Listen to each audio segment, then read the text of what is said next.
Mona Lisa fame director Sanoj मिश्र Latehar jail में है, लेकिन उनको जेल भेजने वाली लड़की खुद उनको बाहर निकालने के लिए लगातार दिल्ली में है। कई इंटरव्यू मैं उनके कर चुका हूं, अभी फिर मेरे साथ हैं क्योंकि एक बड़ा डेवलपमेंट आया। इनकी तरफ से फ़ोन आया था कि इनकी जान को खतरा है। पहले बात आई थी कि सनोज को खतरा है जेल में, उसको लेकर भी बवाल हुआ। अब ये कह रहे कि सनोज के साथ साथ इनकी जान को भी खतरा है। क्या हुआ था? सर मैं कल हरिद्वार गई हुई थी। रात 12:30 बजे मैं हरिद्वार से वापस आ रही थी वंदा विकार। तो कुछ लोगों ने रास्ते में बहुत टाइम तक मेरा पीछा किया, और जहाँ तक मैं नोटिस कर रही थी कि अगर मैं गाड़ी अपनी खड़ी करवाती थी तो वो भी पीछे पीछे गाड़ियाँ खड़ी हो जाती थी। अच्छा। और अगर मैं बोलती थी ड्राइवर से कि आप चलाइए गाड़ी, तो मैं बहुत डर के और बहुत मुश्किल से आई हूँ। मुझे लगता है कि कोई ना कोई तो मेरे पीछे करवा रहा है। अच्छा जी। तो आपकी ट्रैकिंग हो रही है, आप कह रहे हैं कि आपकी लोकेशन, आपके पीछे कुछ लोग हैं। जी। क्या वजह हो सकती है? कौन लोग हैं ये? सर लोग अपनी दुश्मनी निकालना चाहते हैं मुझसे, और पता नहीं कौन है, क्यों मेरे पीछे पड़े हुए हैं। क्योंकि लोग चाहते हैं ना कि सनोज बाहर ना आए, तो अच्छा, मैं ही निकालने वाली हूँ, तो लोग रास्ता साफ करेंगे ना। तो आपकी जान को खतरा है। जी। आप हरिद्वार क्या लेने गई थी? सर मेरा कुछ काम था, तो अपने काम के लिए गई हुई थी। अच्छा। जी। देर रात हो गई थी आपको लौटने में? हाँ, क्योंकि आज यहाँ भी मेरा काम था दिल्ली में, तो आना पड़ा मुझे रात में। अच्छा। जी। तो ये तो एक बड़ी खबर, लेकिन वो कितने लोग थे? क्या उनके पास हथियार थे? ये सारी चीजें? सर मैंने हथियार तो नहीं देखा, बट रात में जब आते हैं तो डर लगता है। मैंने देखा कि नोटिस कार मुझे बार बार पीछे पीछे, मेरी कार के पीछे जब मैं खड़ी होती थी तो वो लोग खड़े होते थे 3-4 लोग कार में। बट यूके करके गाड़ी, कुछ गाड़ी नंबर था, मुझे याद नहीं। उत्तराखंड नंबर था। यूके लिखा हुआ था। तो और तो 2 कार थी वो। 2 कार थी? एक HR हरियाणा लिखा हुआ था। मैंने देखा कि तो आगे वो कार पीछे पीछे निकलती थी। कुछ टाइम के लिए मैंने बोला कि गाड़ी स्लो करो, तो मुझे देखा कि शायद HR या यूके करके 2 कार थी मेरे जो पीछे लगे हुए थे। ओके। तो इसका मतलब है कि आपकी सर्विलांस हो रही है। आप पता हुआ, आपने ये देखा कि जब आप जा रही तब भी लोग वो पीछे थे, कि ये वहीं से उत्तराखंड से वो आपके पीछे हुए? सर यहाँ से तो दिन में नहीं देखा मैंने। अच्छा। बट जब रात में मैं आई तो तभी से वहाँ नोटिस किया। जब तक काफ़ी टाइम तक मैं नोटिस करती रही। फिर मैंने अपने कार वाले से बोला कि एक ढाबा मिला जहाँ पे मैं रुकी 1 घंटे तक। अच्छा। जी। ओके। तो इसके खिलाफ आप कंप्लेंट कराएंगे? जी देखती हूँ क्या करूँ। पहले तो मैं अपने बेल के बारे में सोच रही हूँ। सनोज मिश्रा की बेल? जी। लेकिन उनकी बेल करेंगे, उनको जेल से बाहर रहेंगे, यहाँ तो आपकी जान के लाले पड़ सकते हैं मैडम। सर अगर अच्छा करते वक्त जान भी जाए तो कोई बात नहीं है, कम से कम सनोज जी तो बाहर निकल आएंगे ना। नहीं, वो तो बात ठीक है। जी। लेकिन ये तो एक बड़ी है कि आपको ट्रेस किया जा रहा है, आपके पीछे लोग पड़े हैं, 3-4 लोग थे, 2-2 ना गाड़ी आपके पीछे थी। तो ये मिस हैपनिंग हो जाती तो कुछ ना, तो वो बाहर आ सकते और आपकी जान भी, भाई एक इंसान की जान बहुत महत्वपूर्ण होती है। जी। अब कब तक लग रहा है कि कब तक सनोज बाहर आ जाएंगे? सर अभी तो कोई अपडेट नहीं है, बट मैंने एक वीडियो में देखा था, जो उनके एडवोकेट हैं उन्होंने तो इसी वीक का वादा किया था कि इस वीक वो निकाल लेंगे उनको। जी। तो उम्मीद है कि इस वीक सनोज बाहर आ जाएंगे?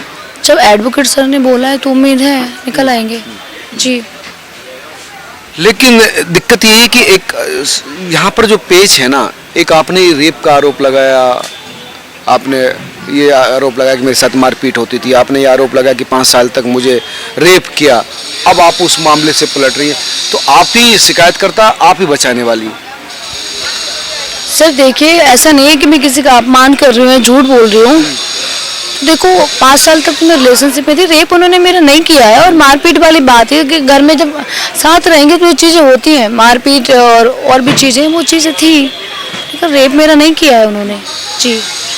अब एक बात और भी, आप उनको बाहर तो निकाल रहे हैं, लड़ भी रही हैं सारी चीज़ें, लेकिन उनकी पत्नी भी दिल्ली आई हुई है, वो भी चाहती है कि उनका पति उनके साथ ही रहे, उनके 2 बच्चियाँ भी हैं, वो वापस उनको अपने साथ ले जाएं। तो बाहर निकलने के बाद भी आपकी ज़िंदगी तो आसान रहेगी नहीं। कोई बात नहीं है सर, अगर सिर्फ एक इंसान मेरी वजह से अगर किसी की फैमिली छूटती है तो मैं नहीं चाहूँगी छूटे, चाहे अपनी फैमिली के साथ खुश रहें, मैं उनको फोर्स नहीं कर सकती ज़्यादा। जी। आपको व्यक्तिगत फिक्र क्या है भाई? आप कह रहे हैं कि अगर वो छूट जाए, ये हो जाए, कुर्बानी देने को आप तैयार हैं, तो फिर आप इतना हेडेक क्यों ले रही हैं? सर हेडेक लेने वाली बात नहीं है, वो जो गलत एलिगेशन से लग गए उससे हमारी भी बहुत ज़्यादा इंसल्ट हुई है और उनकी भी हुई है, नाम खराब हुआ है, तो उसके लिए मुझे बहुत अफसोस है क्योंकि इस चीज़ का मुझे पता नहीं था कि जो हमारी मतलब एडवोकेट लोगों ने बोला था कि ये केस स्ट्रांग हो जाएगा, हम तो दिन में 20 केस करते हैं और ऐसे ही एफआईआर लिखी जाती है, सेम आप ऐसे ही बोलना वरना केस में कुछ नहीं होगा। मुझे नहीं पता था, मैं तो जीवन में कभी किया नहीं किसी पे केस, मैंने बोला होगा। उन्होंने एफआईआर की कॉपी भी मुझे नहीं दिखाई है, कॉपी भी मुझे तब उन्होंने दिखाया जब मैं मतलब पहले कोर्ट गई फिर वहाँ से, और कॉपी आज भी उन्होंने मुझे नहीं दी है, सिर्फ दिखाया। एडवोकेट के पास मेरी पूरी फाइल पड़ी हुई है, उन्होंने मेरी सारी चीज़ें ले ली थी। आप एडवोकेट उनकी टीम पर आरोप लगा रही हैं, लेकिन एक एडवोकेट को क्या किसी से रंजिश हो सकती है? सर क्यों करेगा वो? सर यही तो अफसोस मुझे, और इसीलिए तो मैंने भरोसा किया था कि एक एडवोकेट थोड़ी ना किसी को गलत कर सकता है, जो बोलेगा भाई ठीक बोलेगा। बट रंजिश उनकी अपनी प्रॉब्लम थी, सनोज जी के साथ काम करती थी वो लड़की 10 साल पहले, तो पता नहीं उसकी कोई अपनी दुश्मनी थी जो उसने मेरे नाम से निकाल ली, मुझे भी फंसा दिया। अब बोलते हैं यहाँ वहाँ कि मैंने एक वीडियो भी देखा है, इसमें वो एडवोकेट बोल रहा है कि मैंने बहुत मेहनत करके केस कराया है और लड़की बदल रही है 376 से। बोला 376 से तो चलो ठीक है बच जाएगा, लेकिन 313 से कैसे बचेगा अबॉर्शन वाली बात से। और तो जिससे वो बात करता है वो भी सामने वाला बोलता है कि उस लड़की को तो मैं जेल भेजने की हिम्मत रखता हूँ क्योंकि सनोज मिश्रा ने मेरे मैसेज का रिप्लाई नहीं दिया था। अच्छा, तो देखो वो उनकी दुश्मनी है, उन तक रखे, मेरे से ना निकाले, मेरी किसी से आपसी दुश्मनी नहीं है। जो चीज़ हमारे साथ गलत हुई है, जो गलती हमसे हुई उसको मैं एक्सेप्ट कर रही हूँ, तो मेरी पर्सनल दुश्मनी किसी से नहीं है। लोग उसकी दुश्मनी उससे निकाल ली मुझे लेके, अब मेरी मुझसे भी दुश्मनी निकाल रहे हैं, तो ये गलत बात अच्छा, तो कई लोग आपके पीछे पड़े हैं अब इस तरह, जेल भिजवाना चाहते हैं और जी जेल भिजवाना चाहते हैं कि जो आप गाड़ी वाली कह के, ऐसा तो नहीं कि कई लिंक एक साथ जुड़े हों इसमें? सर ये तो मुझे इतना दिमाग तो मैं नहीं लगाती, क्या पता हो सकता। तो आपको बहुत अलर्ट रहना होगा मैडम। सर दिल्ली में तो मैं अकेले रहती हूँ, तो कोई बात नहीं, जो लिखा होगा वो होगा, सब मैं हनुमान जी पे छोड़ देती हूँ, अच्छा ही होगा। हाँ नहीं ठीक है, जान तो भगवान की होती है, जीवन मरना तो ऊपर वाले के हाथ होता है, लेकिन फिर भी आपको अपना ध्यान रखना चाहिए कि देखो मेरे को बाहर तो निकलना पड़ेगा क्योंकि मैं अकेली हूँ, जो काम होंगे मुझे आना जाना पड़ेगा, और अगर ऐसा मुझे और 1-2 दिन लगा तो मैं जाके पुलिस स्टेशन में कंप्लेंट कर दूंगी। फिर मुझे अपनी पुलिस प्रशासन पर तो पूरा भरोसा है, तो देखती हूँ 1-2 दिन और, वरना जाती हूँ पुलिस स्टेशन में, ये सारी बात बताऊंगी वहाँ। जी उनके परिवार के लोग भी हैं यहाँ पर? जी उनके परिवार के लोग यहाँ हैं, लेकिन वो उस टाइम मेरे साथ नहीं थे। जी तो अब आप ये चाहती हैं कि सनू जी बाहर आ जाएं और आप जो है इस पूरे मामले को शांति से निपटा दें? जी। लेकिन कई लोग हैं जो आपके पीछे पड़े हुए हैं, कई लोग आपको जेल भेजना चाहते हैं और कई लोग ऊपर भेजना चाहते हैं। सर इसका मुद्दा ये है कि सनोज जी से उनकी दुश्मनी है, वो नहीं चाहते कि सनोज जी बाहर आए, और मैंने उन्हीं लोगों ने कांड करके इतना बड़ा सब लिखवा दिया।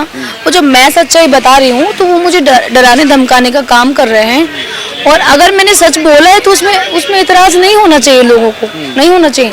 जो चीज़ें हैं उसके लिए मैंने बोला कि हाँ मैंने कंप्लेंट की है, उसमें चीज़ें ठीक भी हैं कुछ, लेकिन ये जो 376 वाली बात है मैं उसी दिन से बोल रही हूँ कि ये चीज़ मैंने कभी नहीं बोला कि मेरा रेप हुआ है, तो रहती थी उनके साथ। हाँ शादी का झांसा दिया था उन्होंने मुझे, तो अब वो तैयार भी हैं शादी करने के लिए। झांसा दिया था, अब तैयार हैं जब जेल चले गए, लेकिन पहली वाली पत्नी को कैसे करेंगे एडजस्ट? मतलब कि उन्होंने मेरे से बोला था कि अच्छा वक्त आने दो, मैं शादी करूँगा। और पत्नी वाली बात ये है कि 12 साल पहले उनकी पत्नी उनको छोड़ के जा चुकी थी। पूजा आपके सामने मैंने उनका इंटरव्यू किया था तो उन्होंने मना कर दिया था कि ऐसा नहीं है। सर ये चीज़ तो सनोज जी भी आपको बता देंगे, मैं झूठ नहीं बोल रही हूँ। वो लोग बहुत टाइम अलग भी रहे हैं, बट बच्चों की वजह से उन्होंने घर लेके दिया है और बच्चों की वजह से वो लोग साथ रहते हैं जी। वरना मेरे आने से पहले उनकी चीज़ें ठीक नहीं थी। हर जगह सनोज जी गलत नहीं है जी।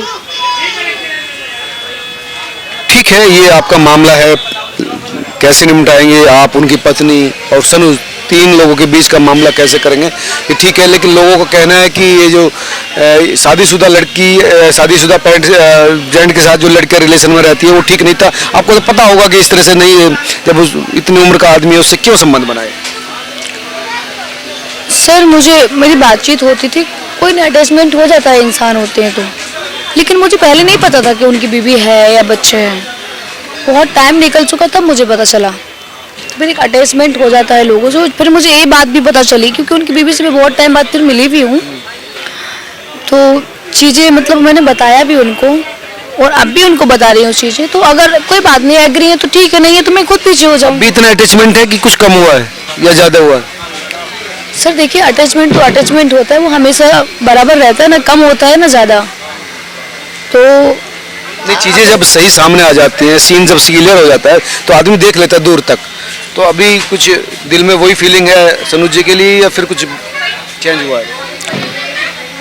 देखो, चेंजिंग वाली बात तो नहीं है, बट कभी कभी हाँ ऐसे लगता है कि सब कुछ होके भी कुछ नहीं है और कुछ ना होके भी सब कुछ है।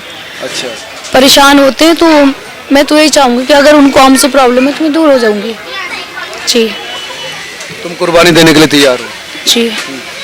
ये थी पूजा शर्मा, जिनका कहना था कि कई लोग इनका पीछा कर रहे थे, जान को खतरा हो सकता है, कई लोग इनको जेल भिजवाना चाहते हैं और कई ऊपर। तो इस पर सरकार को ध्यान देना चाहिए कि ये लड़की जो इस समय दिल्ली में अकेली है, कहीं इसके साथ कुछ ऐसी मिस हैपनिंग ना हो जाए कि ये केस और दूसरी डायरेक्शन में चला जाए। तो इस ओर भी ध्यान देने की जरूरत है। आप तमाम लोग क्या सोचते हैं जरूर बताएं। नमस्कार।